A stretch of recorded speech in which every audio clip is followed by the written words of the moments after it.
Egypt is in turmoil. A power struggle between the military and the people is playing out on the streets.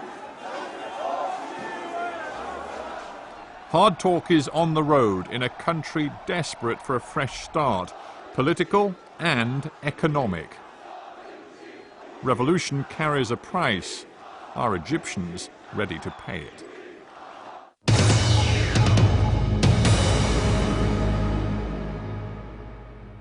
People here want radical change, not just in politics, but in the economy too. Workers are pushing for better pay and conditions. The jobless are demanding work. And of course, everyone wants to see an end to the era of endemic corruption. So the revolution faces a fundamental challenge. Can it deliver a new economic deal for Egypt? Slowly, painstakingly, Egyptians are trying to piece together a new nation. Politically free, economically revitalized. The Santex factory in Alexandria ought to be an inspiration. This family-run business employs more than 1,000 workers, turning out fabrics and furniture exported to a host of the world's best-known stores. For 20 years, Santex founder Mohammed Sabri has backed his faith in Egypt's economic potential by investing his own money. But since January, overseas orders have fallen by up to 50%. International partners are worried. Is the continued revolutionary turmoil bad for business?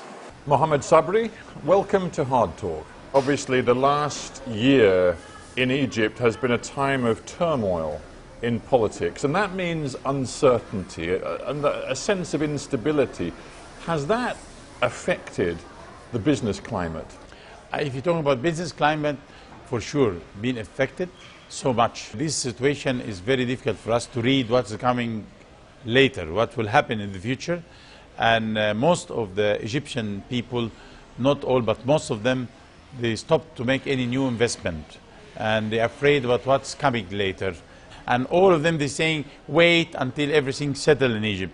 Up to now, we don't see any improvement because nobody likes to have any decisions right now. There has been, over many years, a consistent message that Egypt is being held back by corruption at the top, by the need for kickbacks and sweeteners and bribes to be paid to government officials. Everyone knows that you cannot easily getting your license, your permit, your permissions, to do easy work. A lot of kind of the law can be twisted when you're coming for asking for something to do it for your license. As example, you can spend 2-3 years waiting for getting permission to start work. Or did you have to offer yes, sweeteners? Without offering that, you're never going to get, because you cannot move easy without paying a lot of money to get your rights. You pay to get your rights. And this is what the problem was. And it just strikes me that for all of the political excitement around Tahrir Square and the revolution, in a way, this is the real front line for Egypt. Because if Egypt cannot fix its economy, offer jobs, particularly to young people, then this revolution cannot succeed. 100% you are right, but we need to depend on young people more in the coming future. We need to change completely with new generation. We need to pump new different education, vocational education. We need to give them training, support them to lead, give them right now the right way of living, the right standard of living. We've talked about uncertainty, political uncertainty, yes, affecting the business climate. Is it actually affecting the way you're looking at your business right now? Yes, really affecting. Honestly, I start project nearly from 1.5 years ago, and that I invest nearly about 18 million Egyptian pound in one factory very close to here. Is about 5,000 meters square. All the machine there, everything's ready to go. But the problem, we wait for the cable for the electricity to be there nearly for 1 year to get the cable. And I am afraid so much to start that right now. you can't push the go button to start the project because there's so much uncertainty. You are right. This is a fact. 240 new jobs there. But I cannot, I'm afraid to start it before to see the situation. I don't know what's going to happen later. I don't know. Mohammed Sabri, thanks for being on Hard Talk. Thank you very much. 200 meters from Mohammed Sabri's business, graphic evidence of Egypt's economic malaise. A factory closed, now derelict. In Egypt, growth has stalled, unemployment is rising. The economic anger that helped fuel the Arab Spring hasn't gone away. With its main streets hugging the Mediterranean shore, Alexandria can still evoke memories of a golden age of cosmopolitan prosperity. But head away from the sea into the city's poorer neighborhoods and you enter a very different world. This is the Bataria neighborhood in Alexandria. Now, this is one of the poorest parts of the city, and I've been invited here by local people to see how ordinary people have to live in Alexandria. So we're going to go into the depths of the neighborhood. It is very narrow, and what we have are families living in desperate conditions. Here there is a family of 6 living in one room, and we go into the neighborhood a little bit further, we find a toilet. Now this WC has to serve the entire build. I call it a building, it's barely really worthy of the name, but there are dozens of people reliant on this one toilet. And if we go a little bit further, this lady has lived for 30 years, she says, inside this room with her family. 27-year-old Ibrahim Mohammed Ahmed has lived here all his life. He's out of work and very nearly out of hope. بقالي سنين ما اشتغلتش. اشتغل بيها ازاي؟ اساسا الحاجه الاكل غلا اساسا، اي حاجه غلت، اي حاجه كلها غلت. الشباب كلهم ولا عارفه تتجوز ولا عارفه تعمل اي حاجه ولا في اي حاجه الشباب مخنوقه من كل حاجه، بياخدوا المكيفات بياخدوا كل حاجه ديت ليه؟ من الزهق اللي هم فيهم. 4 out of every 10 Egyptians live in poverty, that is on under $1 a day, and 50% of this nation's wealth is in the hands of an elite 5% of the population. Now, if the revolution is to mean anything to the people who live in this neighborhood, then those numbers are going to have to change, and change fast. But the uncomfortable truth about the period since the Mubarak regime was toppled is that economic circumstances for people around here have not got better. On the edge of Bataria, Egypt's grim economics and turbulent politics come together. One of Egypt's strict Islamist parties is selling cheap meat to the needy, with the upcoming parliamentary election clearly in mind.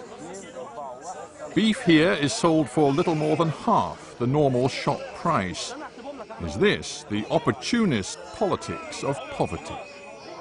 We've been doing this for a long time, but actually we were prevented from the authorities because they have been aiming to give us a bad image in the media. So giving charity to people and giving them cheap foods is giving us a good image, and this is that was very bad for the old authority. Your critics will say that you are exploiting the poverty of the people to buy their votes with cheap food. This is your way of buying votes, isn't it? We are doing this for 30 years, and once we've done this before, we went to jail, and everyone knows this. So what votes we were buying then?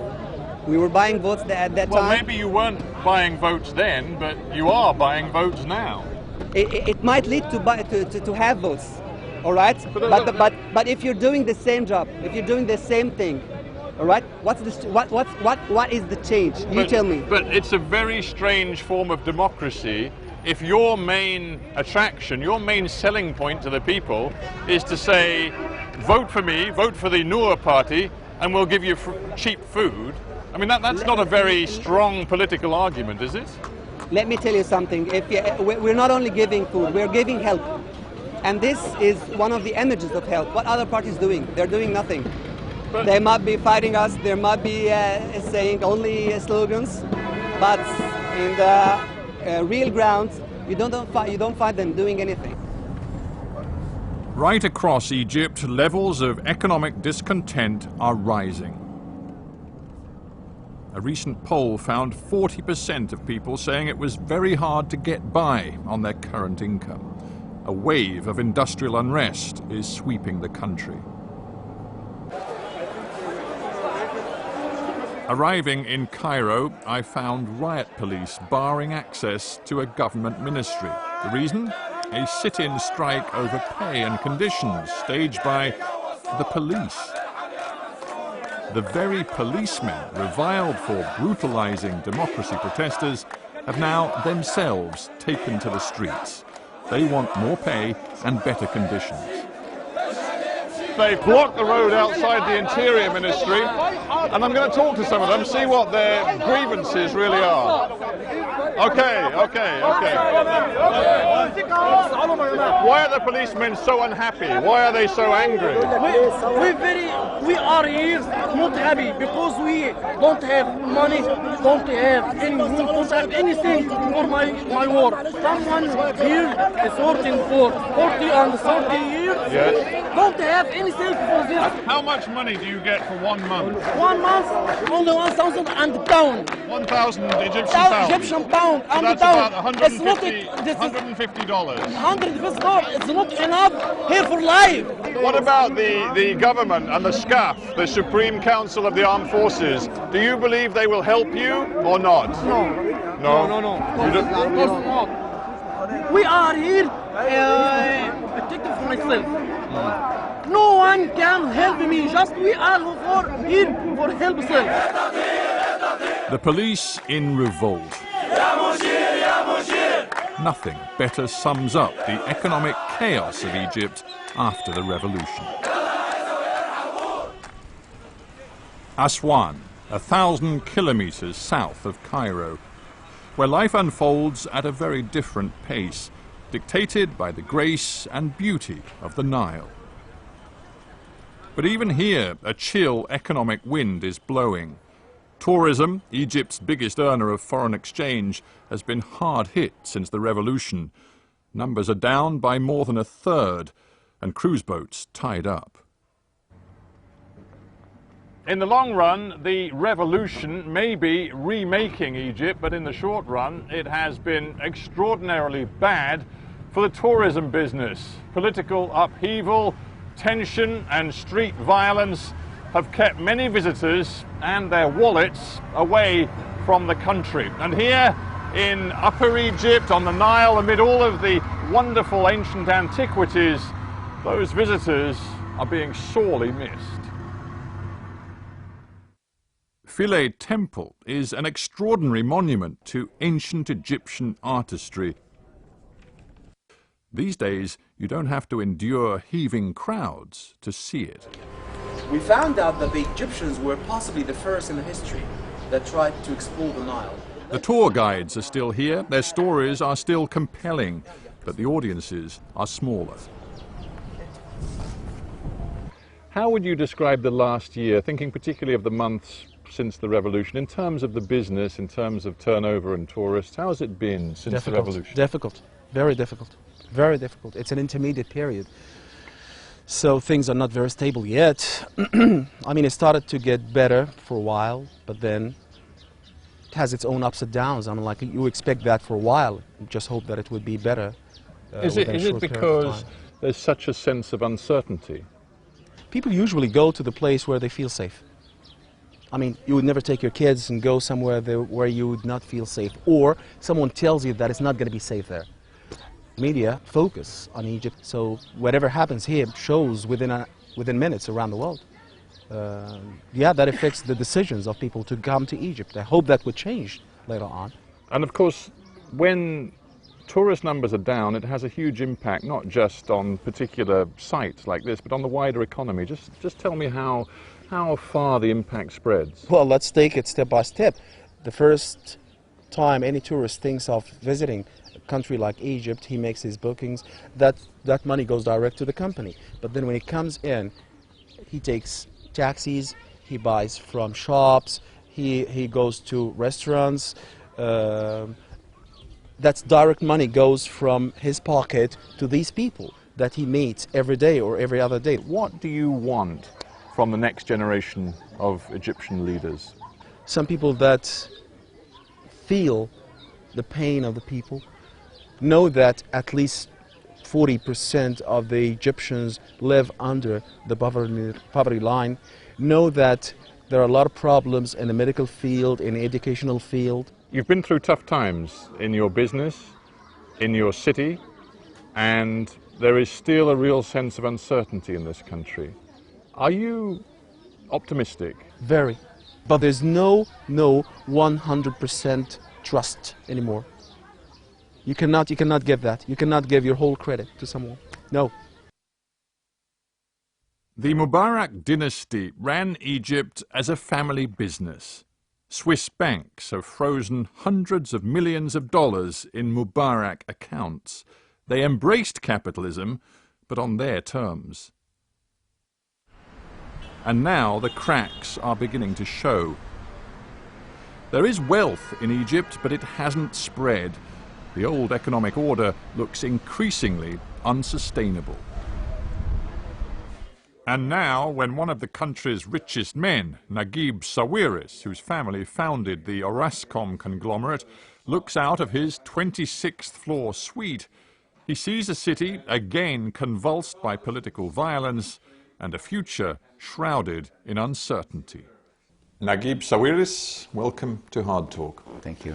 Does Egypt need an economic revolution? Yes, but we are now on standstill. I mean, you can't have an economic revolution when you don't have a government that is sustainable or that is here to stay. We're waiting for the elections to choose a real solid government. And therefore, how can you have another revolution economically if you don't have a government to supervise or share in this revolution? So you're suggesting that for the 10 months since the revolution in January, February, Egypt has been in limbo, no economic leadership. Exactly, and it's very difficult for anybody to achieve anything. So nobody is really taking a decision or signing anything he should sign, because he's very worried that it would be misunderstood. So we suffered in Egypt all the time from bureaucracy, civil servants not wanting to issue the permits or sign for justified approvals. Post the revolution, they are now panicking completely, so nothing is being done. Number one. If you talk economy, you talk investment. Now, who's going to come and invest in a country that has a temporary government that is very weak and very scared to sign, has actually reneged on many of its investment promises to investors who came in good faith? You raise a very interesting issue. It seems across the country a groundswell of support for the idea of reversing some of the economic liberalization policies we saw in the years of the Mubarak regime, because people believe that those liberalization policies were in effect a form of crony capitalism. The Mubarak and his family were simply helping their friends, and they want to see those policies undone. That's fair enough, isn't it? No, because it's a false accusation. The system, Egypt has adapted the free economical pattern. We have adapted an investment, let's say, an active, we saw an active role for investments to come. We provided the environment for these investments to come and work and generate jobs. Yeah, but it wasn't free though, was it? It was based upon corruption. We now know that kickbacks, sweeteners, corrupt deals were a part of the Mubarak way of doing things. How do you know that? Well, how else could you explain that, as we now know from Swiss banks, there are hundreds and hundreds of millions of US dollars in the bank accounts of the Mubarak family? Somebody put them there, they were paying for something. Yeah, okay. I can tell you that most of this is outside the privatization program. Really? Look, I mean, you're talking to someone who worked during this system, who knows the system, who invested. You know, my family, we are the largest economic group here. I am not here to defend the Mubaraks, but I can tell you that, and we are the largest economic group in this country, we have never been subjected to any pressure to make any payments to any of this family. You never had to pay kickbacks or sweeteners to get permits or deals or licenses? Because you run the biggest telecommunications business in this country. Let me explain something. First of all, we are industrialists, so most of our wealth has been built on building factories that were all new. We didn't participate in the privatization program, so we have bought nothing from the privatization program. We have built everything from scratch. But you still need, sorry to interrupt, but you still need permits. But you this still is need on the licenses. lower, it's on the lower level. It was never a political license or political supported event. So. But in your plea for greater entrepreneurial spirit and for new investment, both overseas and domestic, how is that going to be delivered when your first point to me was that this economy is in limbo, there is no leadership, there is no strategy, and nobody knows where this economy is going? Why would anybody invest? It's not going to happen, and this country will go bust in a few months. It's not going to happen, because who is going to invest when you don't have stability, you don't have a democratically elected government, the police is on strike, the lawyers are on strike, and the judges are on strike. So, I mean, you came to Egypt here in the most attractive time. I mean, because we are Egyptians, so we like to laugh on ourselves. Well, you are smiling, but you have just said to me the most profoundly disturbing thing. You say this country is going bust, which means, frankly, the revolution is going to go bust too, because if the economy goes down, all of the hopes and dreams of the Egyptian people are going to be so much because dust. The revolution and the revolutionists and the people of Egypt should give Egypt a break. They should stop demonstrating, they should stop striking, they should stop requiring things, because the country right now cannot afford to give them anything. With respect, Mr. Sawiris, it is easy for you to sit here on the 26th floor of the finest office building in Cairo and tell me the people who have virtually nothing out there have to stop demanding a little bit more. It's not the people who have nothing are demonstrating. I would have understand that. It's not lawyers, judges, engineers, doctors, people who work in factories, people from the Egyptian telephone company who are striking have the highest salaries within any semi-public sector company. That's what I'm talking about. If these poor people in the slums strike, this I understand. If they, you know, the nicest people of Egypt are the poorest. They have never envious, they don't complain, they take a lot of hardship. The ones who always want more is the ones who have. We need to give the country a break to survive.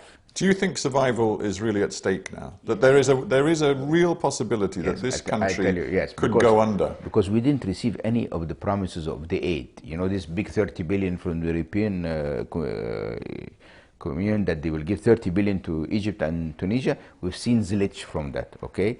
The Arab countries who have spoke big time about helping Egypt, they haven't done that yet. And why? Because in my personal opinion, they don't want this revolution to succeed. Because if it succeeds, it's like a disease. It will... I just wonder... Anything we're in today is better than where we were. This is a great country, you know. Even if it goes bust, it will rise again. And we will get out of this. I am actually not upset with the government or with the army. I am upset with my people. You see, if we want to change this country, the people have to change. They cannot go out and work 3-4 hours a day and expect life to go better. They cannot go out and say we don't have any money, we cannot live, and then get 12 children as a family. How long? How long will it take to change the people? 5 years. Naguib Sawiris, thank you very much for being on Hard Talk. Okay. Tahrir Square is once again full of defiance.